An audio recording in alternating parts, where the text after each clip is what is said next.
Olá, sétimo ano. Então, agora nós vamos, né, a nossa trilha de aprendizagem de hoje, da semana 7. Nós vamos falar, então, agora da nossa aula 32, que são transformações no plano, né? Então, vamos falar, então, de plano cartesiano e da localização de números e pontos nesse plano cartesiano, certo? Então, aqui nós vamos pegar a nossa trilha, tá? Lá na aula 32, onde nós falamos, então, sobre o plano cartesiano, certo? Então, assim, o plano cartesiano, ou também pode ser chamado de sistema cartesiano, é composto por duas retas perpendiculares que se cruzam e formam um ângulo de 90 graus. Então, aqui nós temos o plano cartesiano desenhado, mas antes de a gente falar dele ali, como ele está muito pequenininho, então eu vou fazer aqui com vocês algumas considerações nessa folhinha à parte aqui da professora, tá bom? Então, assim, ó, então o nosso plano cartesiano, então, ele é formado por duas retas, né?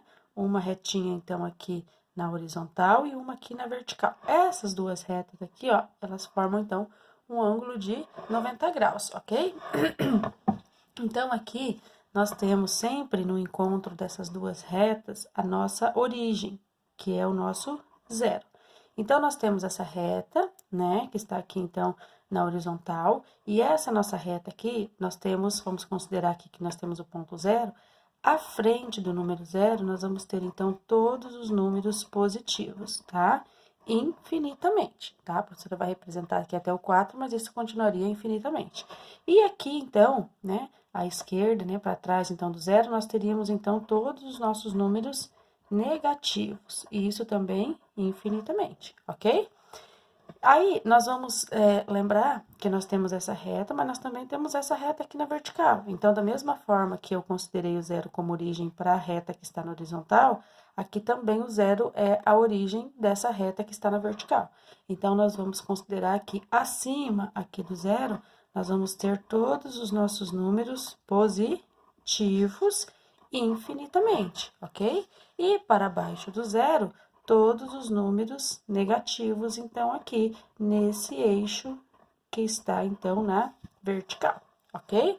Então, aqui nós temos todos os nossos números, né, colocados aqui, da mesma forma que foi colocado aqui. Aqui eles fizeram, né, uma diminuição ali, né, para o desenho não ficar muito grande, então vocês podem olhar ali que vocês têm, então, né, todos os números representados ali em todos os eixos, ok? Então, nós vamos pegar nossa próxima página.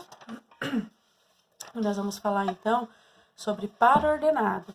Então, o par ordenado no plano cartesiano é formado por dois números que representam as coordenadas de um ponto no plano cartesiano. O primeiro número sempre representa a posição de x e o segundo número sempre representa a posição de y. Então, se vocês olharem lá no desenho anterior de vocês que a professora mostrou, bem pequenininho lá no cantinho, então vocês vão ver que vocês têm esse eixo, então, que nós chamamos de eixo X, tá? Que é o eixo das abscissas, tá?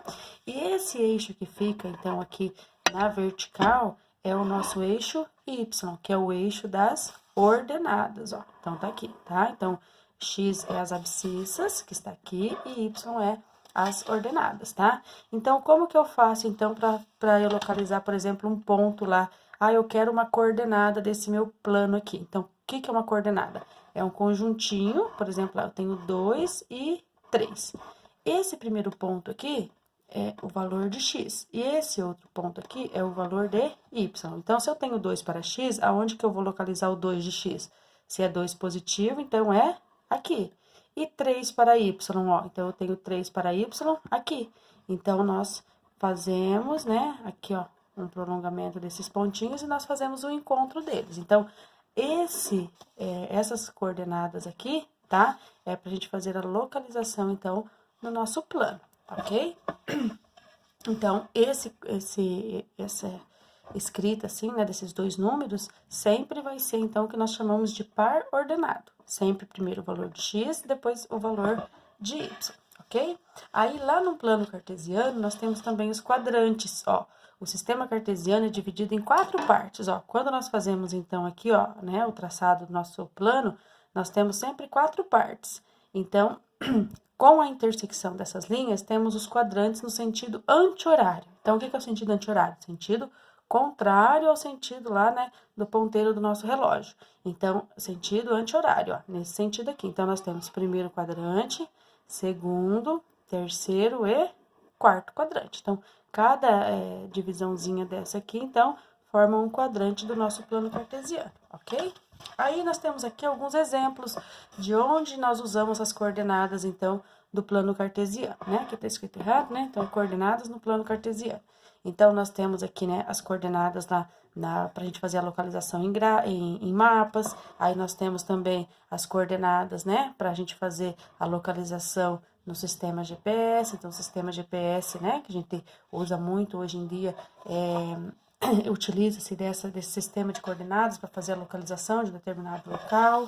Aí nós temos também aqui, né, um outro exemplo, que são as coordenadas no jogo de xadrez, né? Então, se a gente observar aqui, né, ó, aqui nós temos, então, né, as linhas e as colunas, né, dentro do tabuleiro, então, do jogo de xadrez também, certo?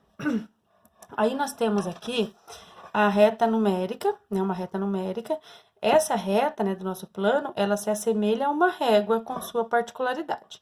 Foi convencionado uma correspondência com os números reais. Assim, cada ponto da reta está associado a um único número real e esse fator que permite qualquer localização em toda a extensão. Então, nós vamos ter sempre o nosso ponto de origem, que é o nosso zero. Então, adiante, né, à direita, então, aqui para frente, nós vamos ter os positivos e para trás, então, à esquerda, nós vamos ter os números negativos, certo?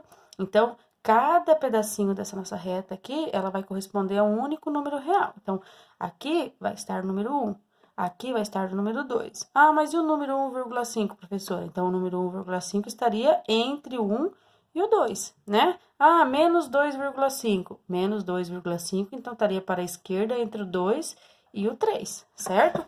Aí, nós temos aqui um exercício, ó. Então, assim, ó, considere a reta numerada, onde estão marcados apenas alguns números positivos e negativos, ó. Então, aqui nós temos o zero, que é o nosso ponto de partida, os positivos e os negativos. Então, aonde que ficaria a localização, então, de menos 5 meios? Como que eu sei aonde está 5 meios? Então, primeiro, eu preciso lembrar que 5 meios é uma divisão. Então, eu vou pegar 5 e vou dividir por 2. 5 dá para dividir por 2? Dá. 2 vezes 2 dá 4 e sobra 1. Acrescento 0 para continuar minha divisão, mas tem que ir a vírgula na minha chave. 10 dividido por 2 dá 5. 5 vezes 2 é 10, sobra 0. Então, 5 meios é o mesmo que 2,5. Como a minha fração é negativa, o meu número, então, vai ser negativo também. Então, 2,5 negativo é mais do que menos 2, só que não chega a ser menos, não chega aqui em menos 3, ok? Então, lembrando que quanto mais distante o número está do zero, menor ele é, né? Então, menos 2,5 é menor, né, que menos 2,2. Só que ele é maior que menos 3, por isso ele fica entre o menos 2 e o menos 3, certo? Então, ele ficaria entre o menos 2 e o menos 3. E aqui nós temos, então, também números opostos ou simétricos, né? A gente já estudou isso lá, né, nos números negativos, que os números opostos são aqueles que se encontram à mesma distância do zero, em lados opostos, né, que o zero tá. Então, nós vamos pegar aqui, ó, o número 0, que tá aqui, né, que é a nossa origem. Então, assim, ó, o 4 positivo, ele está a 4 distâncias do zero. Então, quem que está do outro lado, a mesma distância aqui de 4 espacinhos, vamos dizer assim, ó, para a gente poder contar, para a gente chegar no número que, se do zero para frente eu contei 4 unidades aqui de distância, então, para trás eu tenho que contar 4 distâncias também. Então, o 4 positivo tem como oposto menos 4. Então, na verdade, a gente vai fazer a inversão dos sinais, né? Porque sempre o número que vai estar à mesma distância do zero é aquele número, então, com o sinal oposto, né? Então, nós temos lá. Então, o oposto de menos 4 é mais 4. O oposto de menos 3 é mais 3. O oposto de mais 8 é menos 8. Então, o contrário apenas aqui, né? Na utilização, então, dos nossos sinais, certo? Aí, nós vamos pegar lá os nossos exercícios da aula 32, tá? Aqui eu vou precisar que vocês façam uma correçãozinha, que tem um errinho ali na hora da digitação.